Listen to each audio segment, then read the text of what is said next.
Hi guys! Hoje a gente vai ter uma aula de conectivos. Gente, conectivo é muito importante. São pequenas palavrinhas que fazem justamente isso, né? Conectam. Mas essas palavras, elas nos dão indícios muito importantes sobre a ideia geral da frase. E, gente, é justamente isso que o examinador do Enem quer saber geralmente. A gente vê nos enunciados o que eles querem saber, uma ideia geral, o que está acontecendo naquele texto. Então, eu trouxe para vocês bastante conectivos para vocês terem uma ideia e já ouvi falar. Isso é importante. Olha só, trouxe uma tabela com 4 categorias de conectivos, que a gente chama em inglês de linking words. E aí, olhando assim, vocês podem falar, Débora, como é que eu vou decorar tudo isso? Vocês não precisam decorar tudo isso. Como é que a gente grava as coisas? Em qualquer idioma, em qualquer matéria, tendo contato com isso. Então, a primeira coisa que eu vou convidar vocês a fazer é tirar um print dessa tela, imprimir, colocar num lugar onde vocês possam ter contato com essas linking words. De vez em quando chega lá, dá uma lida e não lê confundido não. Hoje eu vou ler só os conectivos de adição ou similaridade. Hoje de manhã eu vou ler só aqueles de contraste. E isso vai se sedimentando aí no seu cérebro para que você na hora da prova se lembre, eu já vi isso. Isso está lá na tabela, na parte de contraste. E aí vocês vão ter elementos para resolver as questões. Uma outra forma de vocês terem contato com essas palavras é estudando os textos. Na nossa aula de estratégia para estudar, eu mostrei para vocês várias fontes que são muito usadas no Enem, onde vocês podem achar textos para estudar. Às vezes um texto jornalístico, uma letra de música, e aí, quando vocês estiverem analisando aquele texto, faz um exercício. Hoje eu vou ler esse texto e vou apenas procurar os conectivos e colocar aqui qual é a ideia desse conectivo. Isso vai te ajudar, isso é um exercício muito legal, vai te ajudar a gravar essas palavras e conseguir depois reproduzir o seu conhecimento lá na prova do Enem. Então vamos lá, vamos coluna por coluna, eu vou dar para vocês aqui os exemplos, apenas passando por eles, justamente para que isso seja colocado aí na sua cabeça e para que você possa se lembrar na hora da prova. Quais são os conectivos de adição ou similaridade muito comuns que eu trouxe aqui para vocês? And é i, gente, conjunção e, né? Muito comum, a gente vê o tempo todo. Also, furthermore, ou seja, além disso, also também, né? Moreover, também além disso. Besides, também além disso. In addition to, em adição a isso. Esse aqui é muito legal, ó. Not only, but also. Não só, mas também, né? Não só isso, mas também aquilo. Adiciona uma informação. Essa é muito legal de vocês se lembrarem também. E as well as. Assim como.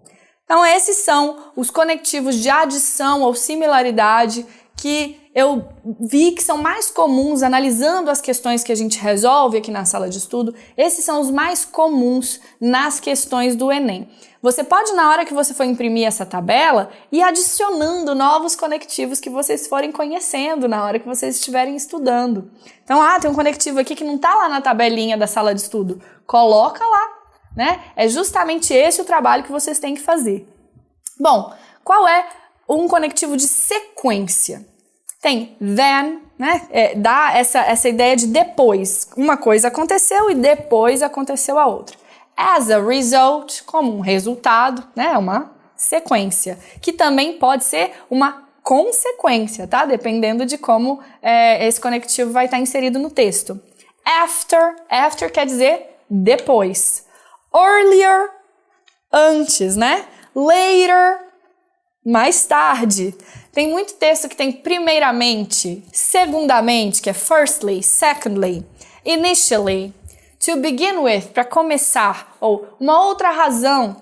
Isso tudo são conectivos que dão essa ideia de sequência, né? Uma coisa acontece, depois acontece a outra, depois a outra. Esses são os conectivos mais comuns para dar essa ideia de cronologia das ideias ou cronologia dos atos. Depois tem aqui uma coluna com causa e consequência. So, então o quê? Então vai acontecer alguma coisa, consequência da frase anterior. Thus, therefore, por isso, né? Since, já que isso aconteceu.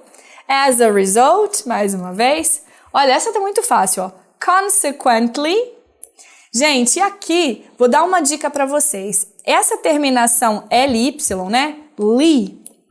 Ela é uma terminação muito comum nos advérbios de modo. Por quê? Ela é como se fosse, se a gente fosse traduzir no português, o sufixo mente. Consequentemente, tá? Initially, né? Inicialmente.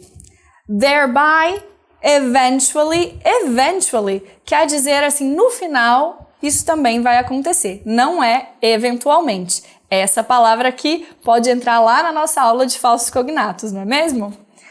E também tem aqueles conectivos de contraste. Sem dúvida, o mais conhecido e mais usado é but, que quer dizer mas. Temos também alguns aqui que podem ser novos para vocês. Então, por isso também, acostumem-se a ler esses conectivos para chegar na hora da prova vocês saberem o que eles querem dizer. However, although, despite, olha esse que é enorme, nevertheless, todos querem dizer mas, tá? In spite of, on the other hand, por outro lado, se a gente for traduzir isso aqui, né, literalmente, na outra mão, dá essa ideia, né? Por outro lado, outra coisa acontece, ou seja, uma ideia de contraste.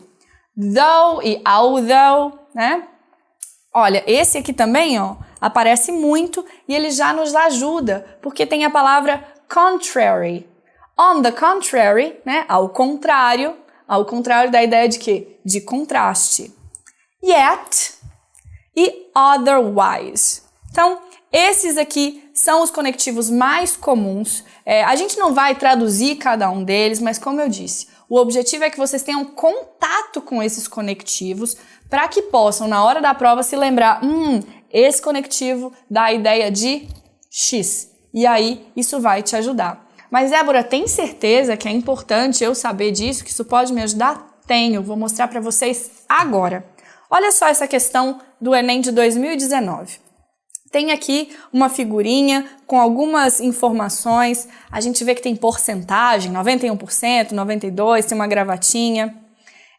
Tem alguns conectivos aqui, ó, que a gente já pode ver but, né, que dá uma ideia de contraste.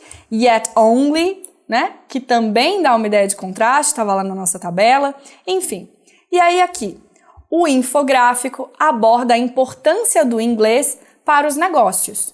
Nesse texto, as expressões but e yet only evidenciam, ou seja, o enunciado quer saber apenas o que essas duas expressões evidenciam. E a gente vai resolver essa questão sem ler nada desse texto. Olha a quantidade de texto que tem aqui. Vamos lá ver as alternativas? A. Um impedimento às transações comerciais em contexto internacional. B. O desinteresse dos funcionários nos cursos oferecidos pelas empresas. C. Uma comparação entre as visões dos executivos sobre o aprendizado do inglês. D. A necessidade de inserção de funcionários nativos no mercado de trabalho globalizado. E E. Um contraste. Não preciso nem ler o resto, preciso? Mas vou ler, né? Porque eu sou legal. Um contraste entre o ideal e o real sobre a comunicação em inglês no mundo empresarial. Ou seja, sem ler uma palavra daquele texto, uma não, né? Mentira, que a gente leu só as expressõezinhas que estavam lá em negrito, né? Mas eu não precisava nem ler, porque elas estão aqui no enunciado. A pergunta foi, as expressões but e yet only evidenciam o quê? Um contraste. Acabou, é isso. Gabaritaram, sabendo apenas isso. É claro, gente, que essa questão ela é muito interessante. Eu resolvi essa questão com vocês aqui na sala de estudo. Então ela é muito interessante, tem texto, tem palavras novas. Vão ver a resolução completa dessa questão aqui no nosso vídeo na sala de estudos. Mas apenas com a aula de conectivos você também conseguiria gabaritar essa questão, tá bom? Então imprimam lá a nossa tabela, tenham contato com os conectivos, se perguntem quando estiverem lendo o texto qual é a ideia que esse conectivo traz. Isso pode te ajudar demais a gabaritar a prova do Enem. Então, te vejo na próxima aula.